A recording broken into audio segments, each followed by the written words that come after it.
Hello everyone, my name is Alex Chausovsky and I'm the Director of Speaking Services here at Itr Economics. Today I wanted to make you aware of a great tool that you as business leaders, as decision makers can leverage to see around the corner for your own business, both the next peak, the next low, and really to help leverage that information to make better quality and better time decisions when deciding for operational processes and more strategic decisions for your business as well. The tool that I'm talking about is Leading Indicators. And the way that this process works is actually quite simple. So the key is looking at data on a rate of change basis. You're certainly fine to look at your top line revenues, but in order to really leverage leading indicators, you've got to look at it on a rate of change basis. So to illustrate this point, I've highlighted two different series for you. Understand that a leading indicator is simply a data series that correctly and accurately predicts what a different data set is going to do over a period of time. And that predictive ability is key. So how does this work? It's actually quite simple. On this chart that I'm showing you here, the blue line represents the 12-12 rate of change for a sample set of industry data. The 12-12 simply means we're taking the last 12 months of data and comparing it to the 12 months before that. We're calculating the growth rate and then plotting that rate of change on a time over time basis. The orange line in this particular set is a leading indicator. I'm using the ITR leading indicator here and the monthly rate of change for that particular series. So what I'm trying to do is I'm trying to compare the business cycle profile of the two series to one another.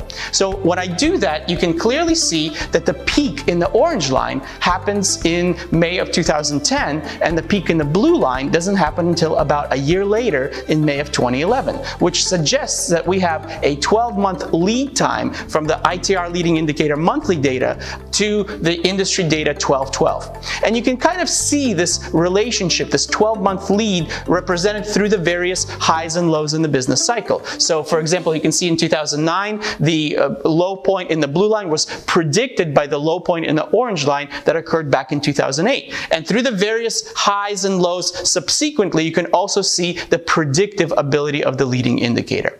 Now, once you figure out what that lead-lag relationship is, you can leverage the latest data in that series to predict what the other series is going to do. So for instance, if we look at the orange line here, the ITR leading indicator data going all the way back to December 2017, you can see that over the last year or so, it has been in a period of rate of change decline. The deceleration has been the name of the game in the leading indicator, and recently it actually touched the zero line. You can see clearly that the blue line right now has no indication of deceleration or of declining rates of change as of yet. But you can leverage the input from the leading indicator to predict what the blue line is going to do by simply manipulating the placement of that orange line and shifting it by about 12 months into the future. When I do that shift, you can clearly see that the business cycles of the two data series line up, and I can leverage the last 12 months of data in the leading indicator to predict accurately and consistently what the blue line is going to do. So it basically is a soothsayer of things to come for the other data set.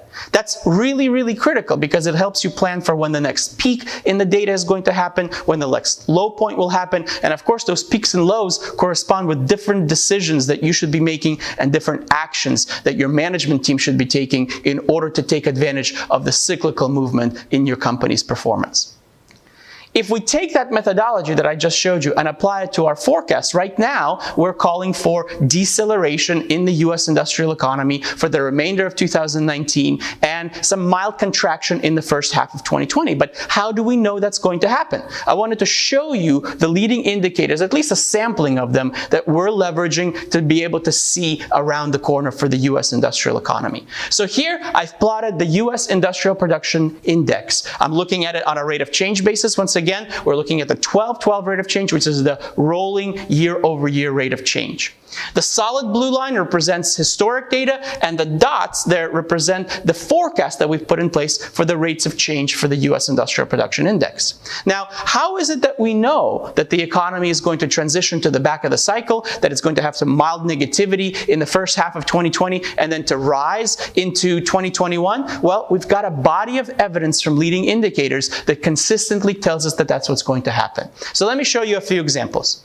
The first line here, the pink one, is representative of the G7 leading indicator. Now, I'm plotting the 112 rate of change here, which is the month-over-month growth rate. That tends to have the longest lead time to the U.S. Industrial Production Index, meaning it's got the longest predictive ability.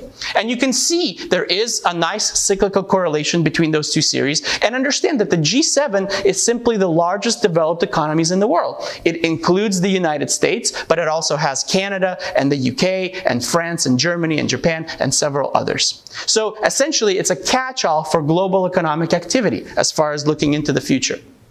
And very evidently, we can see that the pink line has peaked. It has gone through a period of deceleration, meaning declining rates of change, and is now in negative territory. Basically, this suggests that the rest of the world has been feeling the slowdown already for the better part of a year, and that those things are coming to American shores. But as with anything, you want more than just one piece of evidence. You want, as I mentioned earlier, a body of evidence. So to build that body of evidence, I also wanted to show you the input from the U.S. Purchasing Managers Index, which is this green line. I'm looking at it also on a 112 basis, which is, of course, the month-over-month growth rate. And again, you can see that there's a very strong cyclical relationship between Purchasing Managers Index data and the U.S. Industrial Production Index data when looked at on a rate of change basis. Now, again, consistent messaging here. The green line, the Purchasing Managers Index 112, has peaked. It has transitioned to the backside of the cycle and has spent several months now in negative territory, which supports our expectation of mild contraction in the U.S. Industrial Production Index once we get into the first half of next year. Many people look at the U.S. PMI and say, well, the reading is above 50, and that is true. That still represents expansion, but clearly you can see here that when looked at on a cyclical basis, on a rate of change basis, you can see the message that it's sending is that there will be a mild recession in the industrial economy when we get into the first half of next year. So the stock market is not always the best leading indicator for the economy. It's got a relatively weaker correlation than some of the other leading indicators that we pay attention to, but it does, I believe, represent sentiment and kind of opinion and momentum in the economy. And clearly the blue line here, which represents the 312 rate of change for the Wilshire Market Cap Index, which is kind of our quarter-over-quarter growth rate tracking the performance of the stock market, has clearly also peaked and transitioned to the backside of the cycle. Now, it is not in negative territory as of yet, but certainly confirms our expectation that a slowdown will emerge in the near term for the U.S. industrial economy. And probably the best leading indicator that I can point to that confirms that in my mind is the JP Morgan manufacturing leading indicator. Obviously, industrial production is comprised of several components, but manufacturing is by far the largest at nearly 3/4 of the overall index. And clearly you can see once again the purple line, which represents that JP Morgan manufacturing indicator, has transitioned to the backside of the cycle and is now in negative territory. So we have this body of evidence that now conclusively and consistently tells us the same message. Be prepared for deceleration in the U.S. industrial economy, despite the fact that the current momentum is quite positive. This is such a powerful tool. And I guarantee you, regardless of the size of your business, regardless of the industry you're in, whether it's construction or manufacturing or retail sales, there is a high probability that leading indicators exist for your business as well. The key is understanding what your data is doing, looking at your own business performance on a rate of change basis, knowing what those leading indicators are and how much predictive ability they have to your company performance, and then leveraging the input from the leading indicators to make better quality decisions. Now, it's not always easy for businesses to find their leading indicators, which is why we came up with a great tool called DataCast that is designed to help you do just that. If you share your data with us, we'll be happy to sign a non-disclosure agreement to make sure that your data is protected. But if you share your information with us, we can upload it to this online web-based system, and the system will automatically look at all the different data sets that we have in our database and suggest, based on cyclical relationship and correlation values, the best leading indicators for your business. Hopefully ones that have some great lead times and predictive abilities for you as well. So if you're interested in doing that, certainly encourage you to reach out to us and find out what your own leading indicators are telling you and how you can leverage them to make better decisions over time. I know that all of you work very hard every single day. You get up, you're motivated, you do your best, but that's not always enough. I think a great concept behind entrepreneurism is this ability to have vision, the ability to have insight into things before they occur. I find this quote from Israel Kurtzner, which was the preeminent theorist of the economics of entrepreneurship, to be extremely insightful. The main feature of entrepreneurship is the aptitude to identify new opportunities. That's the key, right? You've got to find the opportunities and act at them before others do. It is the ability to see where new methods have, unknown to others, become feasible. I really believe that leading indicators leveraged properly will make a huge difference in terms of allowing your business to outperform your peers and hopefully your market as a whole by making better quality decisions over time. If you're interested again in learning more about this, please reach out to us, and I hope you found this lesson to be valuable and certainly hope to hear from you soon. Thank you guys very much for your time and have a great day.